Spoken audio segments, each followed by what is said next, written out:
TMC সরকার শাসক দল থেকে যায় ৪ঠা মে রেজাল্ট, মে তো মানে ৪ তারিখে রেজাল্ট।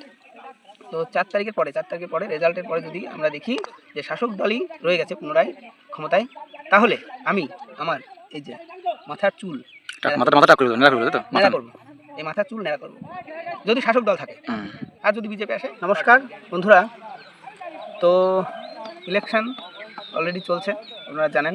প্রথম দফার ভোট হয়ে গেছে, দ্বিতীয় দফার ভোট আগামীকাল, মানে আজকে 28 তারিখ, কালকে 29 তারিখ, কালকে দ্বিতীয় দফার ভোট।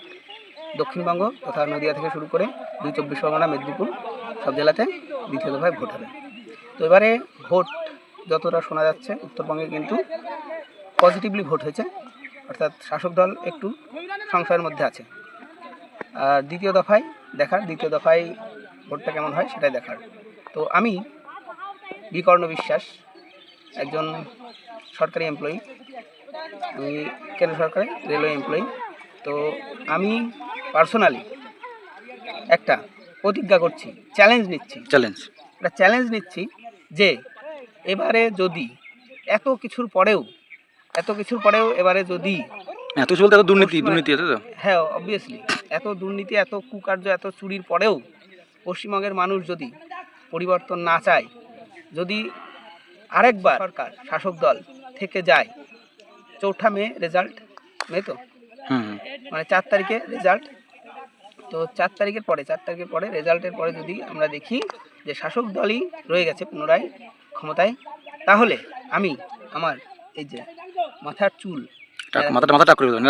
ন্যাড়া করবো, এই মাথার চুল ন্যাড়া করবো যদি শাসক দল থাকে, আর যদি বিজেপি আসে পার্টি, ঠিক আছে, আমার তরফ থেকে। তবে কেন করব সেটাও বলি, যদি শাসক দল থাকে আমি কেন করব সেটাও বলে দিই পরিষ্কার করে। মানুষ ন্যাড়া করে বা চুল ফেলে কী কারণে বলুন? একটা শোকে, মা বাবা মারা গেলে বা এসব শোকে করে ন্যাড়া করে। আমিও সেই শোকেই করব। আমার শোকটা থাকবে আমার পশ্চিমবঙ্গের যত বেকার যুবক যুবতী আছে, বেকার সব শিক্ষিত বঞ্চিত বেকার সমাজ, মানে নারীদের নিরাপত্তা, এদের প্রতি শোক থাকবে আমার। এদের উদ্দেশ্যে আমি আমার শোক জ্ঞাপন করব।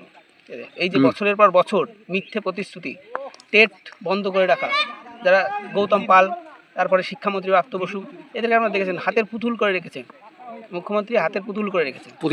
বছর প্রতিশ্রুতি বলছে টেট পাস একটাও বসে থাকবে না, বছরে 2বার করে টেট হবে, 2বার করে নিয়োগ হবে, মানে লক্ষ লক্ষ নিয়োগ হবে।